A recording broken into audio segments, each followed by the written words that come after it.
करते हैं, स्पेशली जब हम डार्ट या इसके वेक्टर प्रोडक्ट पढ़ते हैं, उसमें हम इसको डिस्प्लेसमेंट फाइंड करने के लिए यूज़ करते हैं। अब आपको इसको वेक्टर रिप्रेजेंटेशन भी याद करनी है। आई जे के क्या कहें, इस आई जे के ये क्या है, ये किस चीज़ को रिप्रेजेंट कर रहे हैं, ये हमारी वेक्टर रिप्रेजेंटेशन है। और ये क्या है, ये यूनिट वेक्टर्स हैं। ये हम वेक्टर वाले चैप्टर में डिस्कस करेंगे।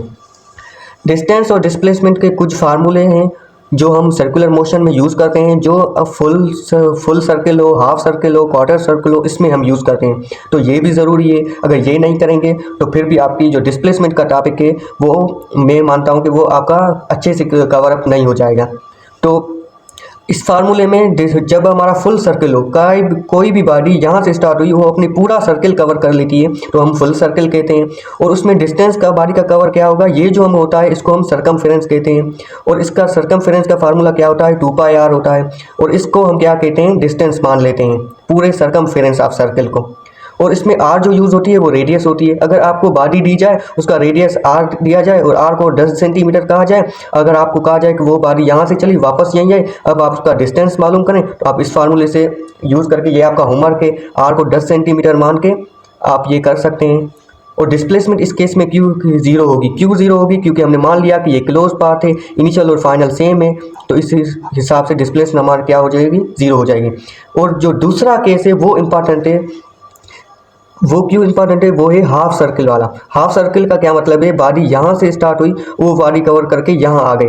अब यहाँ आ गई तो यहाँ इसका कुछ ना कुछ डिस्टेंस बनेगा। और डिस्टेंस एग्जैक्टली कितना बनेगा, ये इतना बनेगा, इस सर्किल का हाफ बनेगा, यानी सरकमफ्रेंस का हाफ बनेगा। और सरकमफ्रेंस का हाफ बनेगा तो यानी क्या हो जाएगा, सरकमफ्रेंस का फार्मूला हमने अभी पढ़ा 2πr। 2πr को 2 से डिवाइड करेंगे तो ये क्या आ जाएगा, πr आ जाएगा। तो इस हिसाब से आप डिस्टेंस भी आर को 10 सेंटीमीटर मान के मालूम कर सकते हैं। और डिस्प्लेसमेंट क्या हो जाएगी, डिस्प्लेसमेंट हमारी 2r हो जाएगी, क्योंकि ये आप देख लीजिए, ये बॉडी यहाँ से चली यहाँ आई, तो ये जो स्ट्रेट लाइन है, ये कर्व्ड जो है, ये तो डिस्टेंस है। अभी अभी हमने बात की कि ये भी डिस्टेंस हो सकता है, ये भी डिस्टेंस हो सकता है, ये भी डिस्टेंस हो सकता है। जो स्ट्रेट लाइन है वही हमारी क्या होगी, वो हमारी डिस्प्लेसमेंट होगी। तो ये क्या है, ये आर है, ये आर है, तो ये हमारे क्योंकि ये एक ही डायरेक्शन में है, तो 2r हमारा क्या हो जाएगा, डिस्प्लेसमेंट हो जाएगा। तो आप डिस्प्लेसमेंट भी 10 सेंटीमीटर रख के मालूम कर सकते हैं। और जो क्वाड्रेंट वाला है, अगर बॉडी यहाँ से चले, यानी एक सर्किल का चौथा हिस्सा, 1/4 ऑफ सर्किल,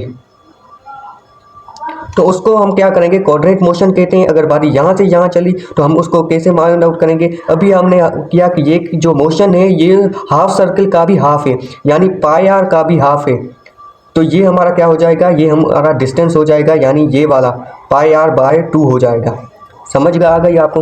और जो ये वाला है, ये जो है इसको हम आर्क कहते हैं। ये हमारा क्या हो गया, ये एक डिस्टेंस हो गया आर, और ये हमारा क्या हो गया, दूसरा डिस्टेंस हो गया। तो ये जो है हमारी क्या है, ये हमारी डिस्प्लेसमेंट है। तो ये जो डिस्प्लेसमेंट, ये जो है पहला वेक्टर है यानी आर, ये जो है दूसरा वेक्टर है आर। और आप इसमें एंगल देख लीजिए, एंगल क्या है, 90 डिग्री। जब आप कोसेन लॉ यूज़ करेंगे तो ये वाला वेक्टर आपको मिल जाएगा। और आर हमारी जो होती है वो एक्चुअली बराबर होती है, क्योंकि रेडियस आपस में बराबर होता है। ये वाला रेडियस भी बराबर होगा, ये वाला रेडियस भी बराबर होगा। तो इस हिसाब से आप डिस्प्लेसमेंट भी दोनों का 10 सेंटीमीटर रख के मालूम कर सकते हैं। पर ये मैंने आपको जस्ट एग्जांपल दिया है, आपने लाजमी जो सेंटीमीटर है इसको मीटर में कन्वर्ट करके बाद में ही इसमें पुट कर दीजिएगा। अब जो हमने ये सारा जो डिस्प्लेसमेंट का टॉपिक था इसको डिस्कस किया, अब इससे हम कुछ MCQs डिस्कस करेंगे ताकि आपका जो कुछ कॉन्सेप्ट बना है वो भी क्लियर हो सके।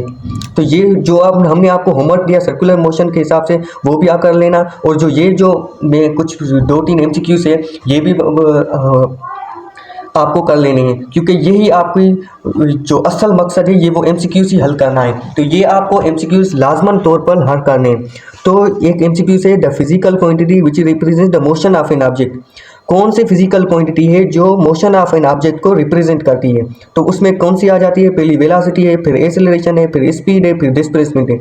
तो आपको मोशन में देख लीजिए, तो मोशन में क्या क्या आता है, वेलोसिटी भी आती है, एक्सेलरेशन भी आती है, स्पीड भी आती है। पर इस जो फिजिकल क्वांटिटी मोशन को रिप्रेजेंट करती है वो ये सारी नहीं है। उसका करेक्ट आंसर क्या है, ये है डिस्प्लेसमेंट। तो इससे MCQs आपको बनाने हैं, इससे MCQs पे प्रैक्टिस करनी है, ताकि जब आपको ऑप्शन सेम लगे तो आप उस एक्यूरेट आंसर तक पहुँचें। और एक्यूरेट आंसर डिस्प्लेसमेंट होगा यहाँ पे। दूसरा जो हमारा MCQ है, distance cover by a freely falling body in 5 seconds. हालांकि हमने फ्रीली फॉलिंग बॉडी वाला जो टॉपिक है वो हमने नहीं किया, पर हमें ये पता होना चाहिए क्योंकि हम डिस्प्लेसमेंट कवर कर रहे हैं। तो ओवरऑल आपकी एफएससी भी पढ़ी हुई है, आपकी इंटर भी की हुई है, तो ऐसे एमसीक्यूज आपको आने चाहिए। फ्रीली फॉलिंग बॉडी, अगर हमने कोई भी ड्रॉप की है बॉडी ऊपर से नीचे आ रही है तो उसकी 5 सेकंड्स में कितनी उसकी डिस्प्लेसमेंट होगी, तो ये हम डिस्कस करेंगे। तो ये आपने second equation of motion use करनी है VIT + 1/2 AT² डिस्प्लेसमेंट के लिए। और आपको पता है कि डिस्प्लेसमेंट जब बॉडी ऊपर से नीचे फॉल और फ्री फॉल जब मोशन होता है तो जस्ट हम उसको ड्रॉप करते हैं और उसकी इनिशियल वेलोसिटी हम 0 मान लेते हैं। जब हम उसको कोई इनिशियल कोई वेलोसिटी देते ही नहीं तो इनिशियल वेलोसिटी हमारे क्या हो जाएगी, 0 हो जाएगी। जब इनिशियल वेलोसिटी 0 हो जाएगी तो ये सारा पोर्शन क्या हो जाएगा, खत्म हो जाएगा। ये खत्म हो जाएगा तो जस्ट हमारा 1/2 AT² रह जाएगा और 1/2 हम पुट करेंगे। एक्सेलरेशन क्या होगी यहाँ पे, एक्सेलरेशन ड्यू टू ग्रेविटी, यानी 9.8 मीटर/सेकंड², ये हमारी क्या हो जाएगी, एक्सेलरेशन ड्यू टू ग्रेविटी। वो हम यहाँ पे पुट करेंगे। टाइम का स्क्वायर, टाइम क्या दिया गया था, 5 सेकंड्स के बाद हमें डिस्प्लेसमेंट फाइंड करनी है, तो 5 का स्क्वायर क्या हो जाएगा, 25 हो जाएगा। जब हम ये पुट करेंगे तो हमारा एक्यूरेट आंसर ये आ जाएगा। पर अब कुछ बच्चे इसमें गलती करते हैं, वो क्या करते हैं, यहाँ पे 10 रख देते हैं। अब आप इसके हिसाब से भी करो, 1 यहाँ पे 10, यहाँ पे 25 रख लें, तो ये जब हो जाएगा 5 तो इसका आंसर हो जाएगा 125 मीटर। अब आप ऑप्शंस में देखें कि ऑप्शंस में आपको 25 भी दिया गया है जो कि नहीं है, 125 भी दिया गया है, 120 भी नहीं है।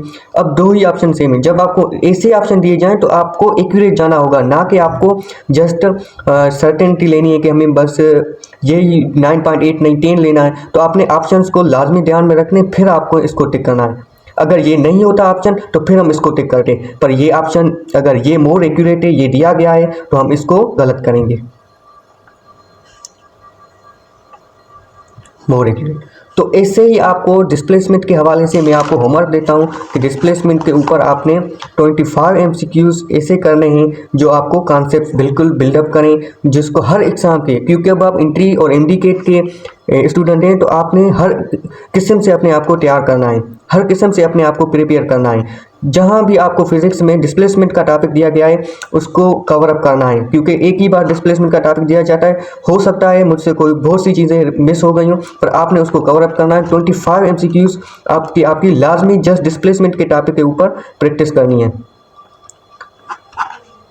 डिस्प्लेसमेंट के ऊपर 25 अच्छे से MCQs बनाएं, इन पॉइंट्स को नोट कर लें। खास करके जो हमने यहाँ पे आपको डिफरेंस बताए हैं, 15 डिफरेंस हमने जमा करने की कोशिश की है। इस 15 जो डिफरेंस हमने आपको यहाँ तक बताए थे, 15 डिफरेंसेस, ये आपने कवर अप करने हैं। तो इससे आपकी क्या होगी, डिस्प्लेसमेंट के टॉपिक के ऊपर पूरी ग्रिप हो जाएगी। तो इंशाल्लाह अब हम दूसरा जो नेक्स्ट टॉपिक दिया गया है एवरेज वेलोसिटी, पहले वेलोसिटी को देखेंगे, फिर एवरेज वेलोसिटी पे आएंगे, फिर इंशाल्लाह ताला इसी तरह से एमडीकेट के सिलेबस को आगे लेके चलेंगे। तो होप आपको डिस्प्लेसमेंट के टॉपिक से कोई भी कन्फ्यूजन ना रही हो। अगर कोई भी कन्फ्यूजन है तो आप पूछ सकते हैं, पर आपने होमवर्क लाजमी करना है, तभी आपका डिस्प्लेसमेंट का टॉपिक अच्छे से क्लियर होगा। समझ गए, 25 MCQs लाजमी करने, ये आपका होमवर्क है। और आप जब अपने आप से सच्चे होंगे तभी आप उस टॉपिक के ग्रिप बना सकते हैं। 25 MCQs होमवर्क लाजमी करना है। Thank you.